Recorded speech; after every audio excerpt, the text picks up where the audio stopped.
Hello, my babies. I am the Hood Dalai Lama. Welcome to my channel page, depending on where you follow me or find me.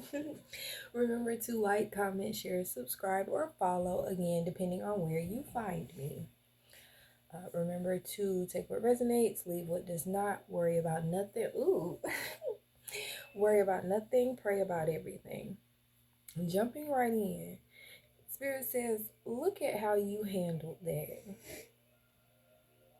I feel like you used to be somebody that struggled with certain energies and certain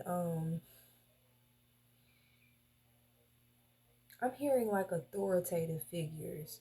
Growing up, you could have been someone that was heavily abused by authoritative figures. They took advantage of you. I'm getting like clear cognizant. You're clear cognizant. You're not someone that's like fully normal. Okay? And your gifts put you around a lot of abusive people when you were growing up in an attempt to silence your clear cognizance, and it did not work. Excuse me. I feel like even in today's time, if these people are still alive, people get older, but like if these people are still alive, like to this day, when you're around, you're the butt of the joke. You're the F up. Let me say it for what it is. You're the fuck up. You're the one in the group with issues. You're the one in the group that needs to be outcasted and teased. It heavily gives black sheep, okay? I hear they all know that you're the GOAT now. One thing about being a leader, you're not going to blend in into any crowd. You're just not.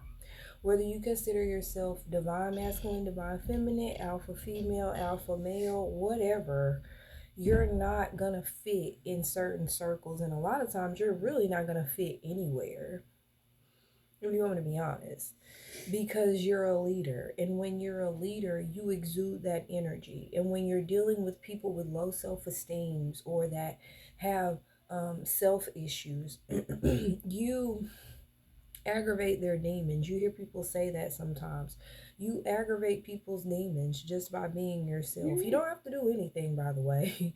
You can be completely silent.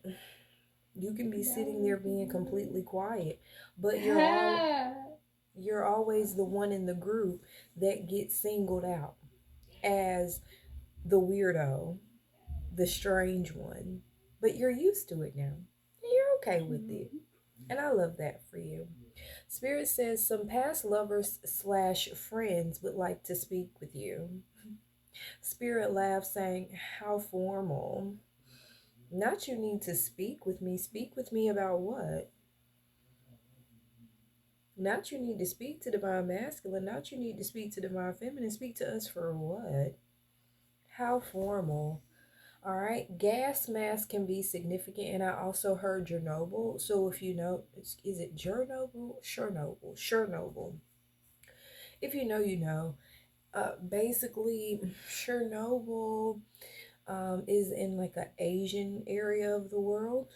And at one particular time, if I'm not mistaken, at one particular time, there was like this outbreak where this factory had this chemical inside of the factory, and it was affecting the townspeople. And come to find out, the stuff that was being emitted from this factory was starting to affect the locals, their health, their mental health, their emotional health, their physical health, and that's what I heard. So like factory, when I think of factory, I think of like production. So something could have been being manufactured to poison a group of people. It could have been a fabricated story that was put together by someone whose intention was to outcast you or single you out. I feel like for many of you, a lot of your life, you never were really able to make friends or like have positive romantic relationships, because whoever these people are, they kept tabs on you and they ensured that everyone thought of you as a psycho, as a weirdo. because you're different. And they took advantage of the fact that you're gifted and tried to switch it around and make it seem like you mental, like it's something wrong with you. We know when people are mental, right? We know when people have issues with their minds where they're not okay.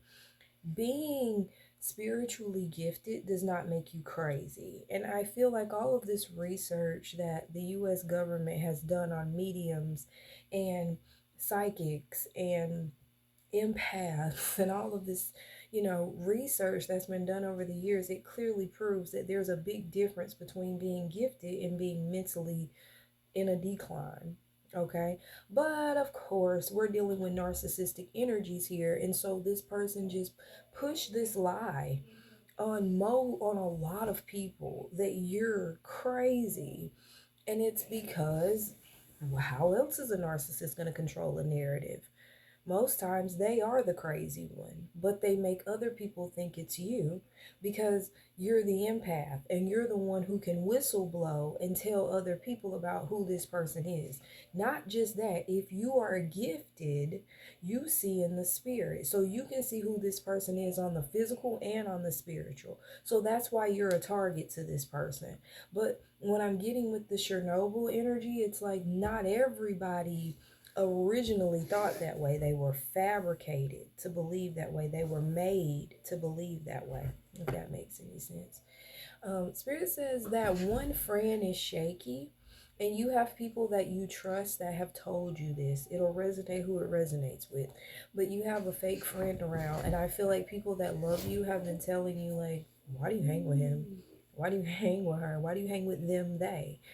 They're strange, or they just steal your ideas. They just do whatever you do. You know what I mean? Like, why do you hang with them? Like, they act like they're your friend, but they insult you all the time. 7:07 on the clock, okay? Spirit says there are no more chances to play you for a fool. Remember I said how this person made you look like something was wrong with you? People are starting to pick up on the fact that I don't think there's anything wrong with this person. I think that you single them out because you're afraid of them. Someone is very afraid of you, but they don't want to admit that they're afraid of you. They would rather a bunch of people think there's something wrong with you. So if they were afraid of you, that would be why, but it is not. They're just afraid of your gift and afraid that your gift will expose who they really are. And that's just where we are. It's only later when they care. I feel like I said yesterday, all getting together to come up with some stupid ass lie of an apology to you is not going to work. And I feel like right now they know there's no more chances to play you for a fool. And so now in the aftermath, they want to pretend like they care, but they don't. So it says incoming responses from blocked communication. You had some type of blocked communication, whatever this was. Maybe you weren't speaking with someone because of this crazy person that was singling you out. And now you have the opportunity to do so. I also heard love spell reversals. So, guys, if this was somebody that was crazy and narcissistic but still went to a witch or some shit, they could have done like a love spell on you to keep your love life blocked, okay? Soul contract endings with karmics. These are karmics. You're leaving them behind. This is awesome. It says, you really got a hold on me. Remember to call your power back. You hold the magic that cannot be denied. Follow what you know within yourself. You are your own compass, okay? Ain't no party like a divine feminine party, okay? With more upgrades coming in, so get ready to feel that move/shift with 9:09 on the clock when I said that. So with that being said, I want you to understand that it is time for you to hone in your energy. Know that you're powerful and you cannot be denied. The power is inside of you, and everything you need to guide your path is inside of you. Get ready to party, get ready to celebrate, because there's a shift happening and you are in the winning season for it. So are we all. Remember that Spirit loves you, I love you, and I am the Hood Dalai Lama, and I'm out.